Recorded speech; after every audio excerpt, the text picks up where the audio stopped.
Hej, Morten fra CAD-skolen. Velkommen til denne video. Som de fleste ved, så er Revit 2023 kommet på markedet, og det kom det i starten af april, og vi har altså haft en lille måned her til at lege lidt med det. Der findes et hav af engelske videoer derude, hvor man sikkert kan se det samme, som det jeg vil vise her. Jeg synes bare, det ville være rigtig fint, hvis vi lige havde en lille dansk video omkring det. Og nogle af de ting, som jeg godt kunne finde på at bruge i hverdagen, for der er sket faktisk rigtig meget. Udover at logoet er blevet ændret, det er en lille bitte ting, så er der også sket en hel masse ting i selve programmet. Og jeg vil prøve sådan lige at fokusere på de 6 fedeste ting, synes jeg. Og så kan vi jo se, om det er brugbart i længden. Det første, jeg synes er super fint, det er, at man fra 2023 har mulighed for i 3D at measure between two references. Det har man altså ikke kunnet før. Det vil sige, at man faktisk har mulighed for at tage en målkæde. Hvis man så heroppe i venstre side sætter den på chain, så har vi altså mulighed for at sætte en masse mål, både diagonal, horisontal, vertikal osv. For ligesom at måle distancer og afstand imellem referencepunkter. Vi har jo altid kunne sætte målkæder, altså annotate a line, for eksempel. Det har vi egentlig kunnet i nogle år i Revit, men lige præcis det her med measure between references, det har vi altså ikke kunnet før nu. Så det synes jeg er mega smart, at man kan det. Det er en af tingene. En af de andre ting, som også er blevet optimeret, kan man sige, det er materialer i programmet. Og så jeg der har prøvet at lave materialer, det her med, at den overskriver de materialer, man nogle gange kopierer, fordi man for eksempel ændrer en tekstur eller andet. Det er faktisk det er noget nyt, man kan her, at man kan undgå det simpelthen. Før i tiden, hvis jeg højreklikker på et materiale og vil kopiere, så har jeg egentlig kun haft mulighed for at duplicate.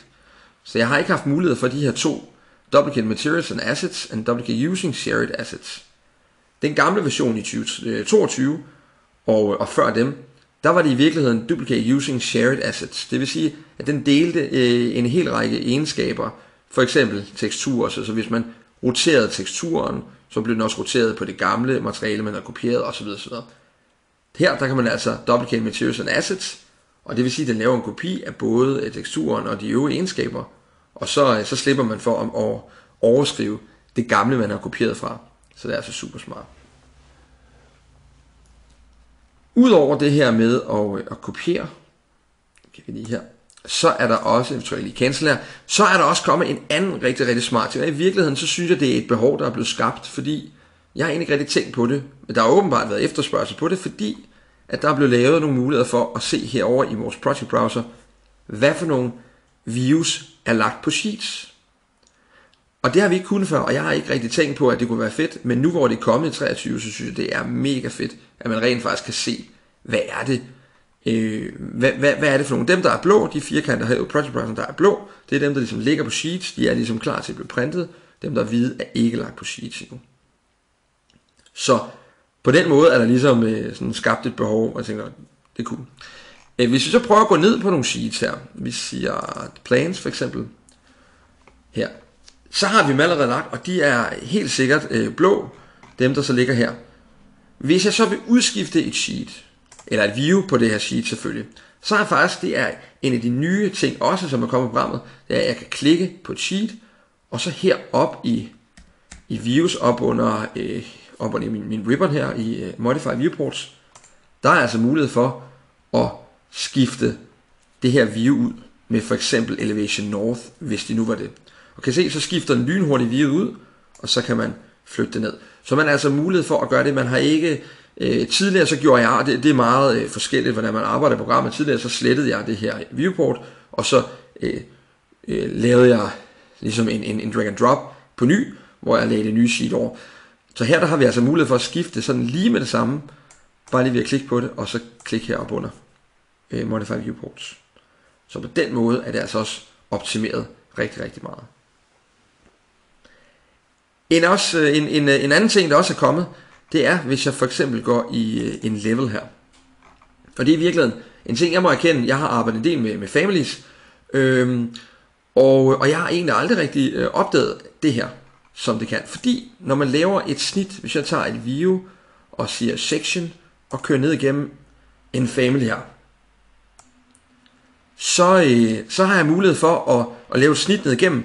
Og det der egentlig sker, hvis jeg prøver at højreklikke og sige go to view, det er, at man Her får, man skulle tro det var et snit igennem den her family, men det er faktisk bare en opstalt igennem familien. Så den laver simpelthen en opstalt igennem, og ikke et egentligt snit. Og det må jeg erkende, det har jeg egentlig aldrig rigtig tænkt på. Det man kan gøre, det der er nyt, det er at man kan dobbeltklikke på den her Furniture Family, som der er her. Og så ryger vi ind i den her stol her. Og så har vi altså mulighed for herover i Properties at sige Enable Cutting in Views. Og hvis vi siger det, og siger Load into Project igen, og Override Existing Version, så skete der pludselig noget. Nu har vi rent faktisk snittet igennem stolen, hvor vi kan se for eksempel stolbenene er snittet over. Så det er altså super smart, fordi det er jo nogle gange en god ting, at man kan se selve konstruktionsopbygningen, og ikke kun en opstalt. Så det var altså en af de andre fede ting. En sidste ting, jeg lige vil vise jer, og jeg har gemt, jeg synes lidt det bedste til sidst, fordi det er det, jeg kommer til at bruge rigtig meget, eller det, jeg bruger rigtig meget allerede, det er det her med, når jeg laver, ikke så mange projekter, men primært families faktisk, at man kan pick a plane.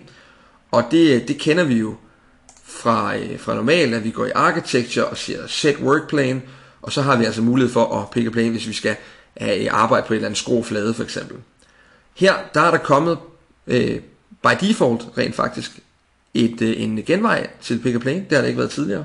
Så det er PK, og det vil sige, hvis jeg trykker PK på mit tastatur, så har jeg altså mulighed for at vælge et arbejdsplan.